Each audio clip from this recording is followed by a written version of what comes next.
Help! My fish is dying.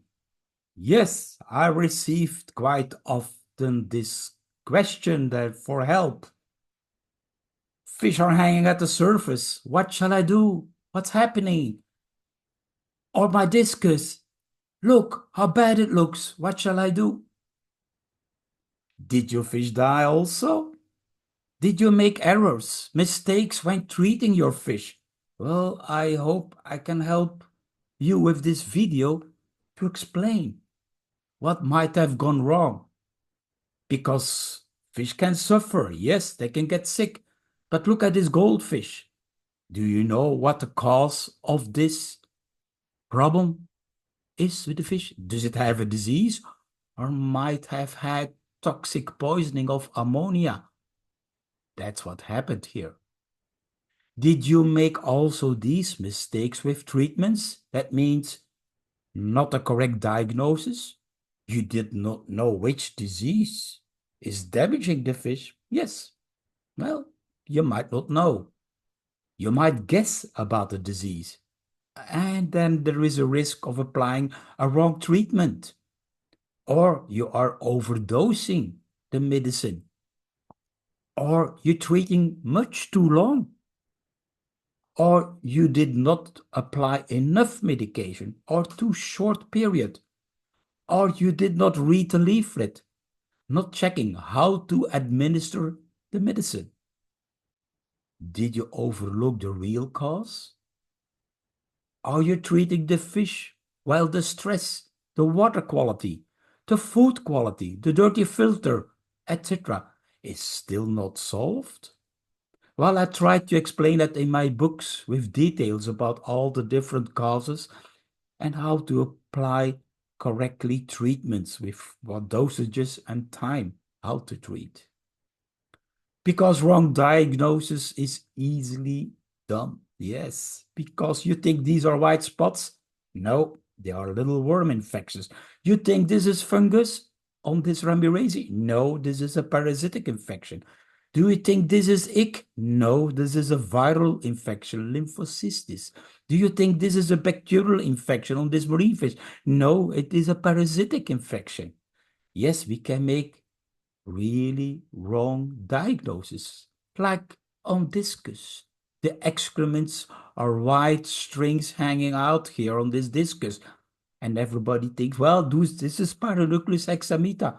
No, it can be, but it's not always. How do you know? Well, you take an examination of the excrements, and that will tell you what's going on. So, what happens when you apply a wrong medication? Well, you're not treating the real disease because you had a wrong diagnosis. You give extra stress to the fish because the medicine, the wrong medicine, becomes a kind of toxic product or a poison for the fish. And it is usually a risk of acceleration of the not correctly diagnosed disease. The fish gets weaker and dies.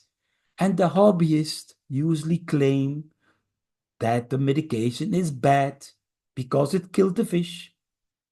But who did take the wrong action? Solution?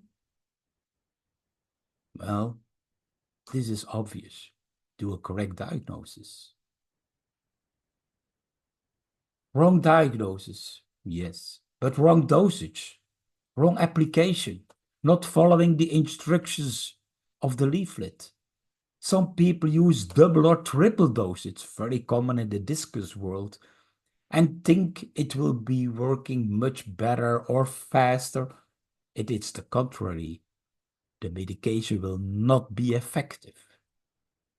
Some medication needs scheduled retreatment, like for ick or gill flukes. Follow the instructions of the medicine. Sometimes the filter must be turned off. The charcoal must be removed.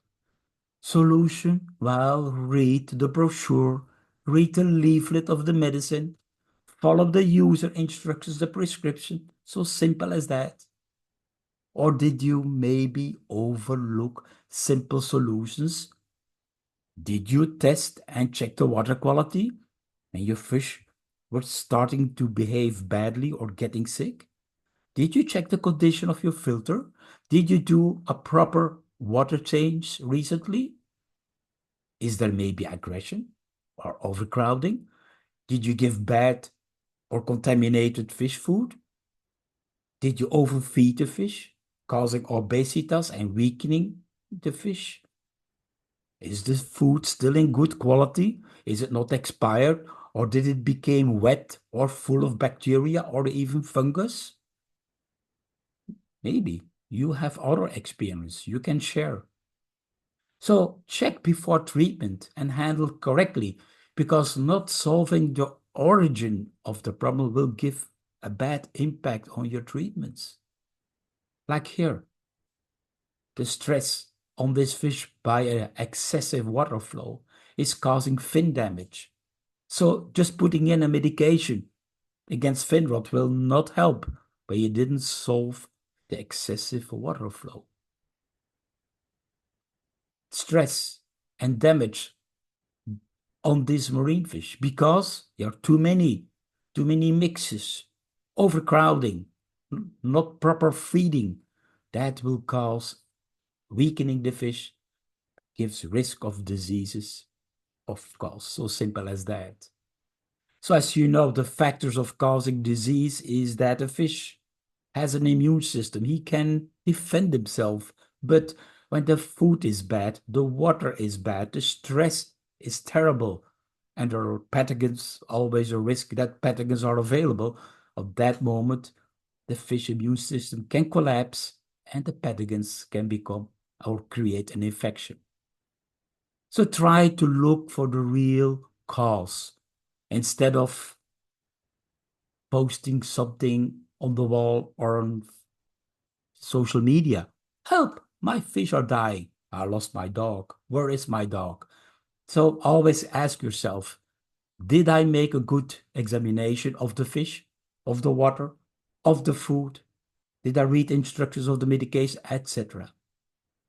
Many details of that is available in my books you should try to get. Subscribe to my videos of diseases and advice for treatments.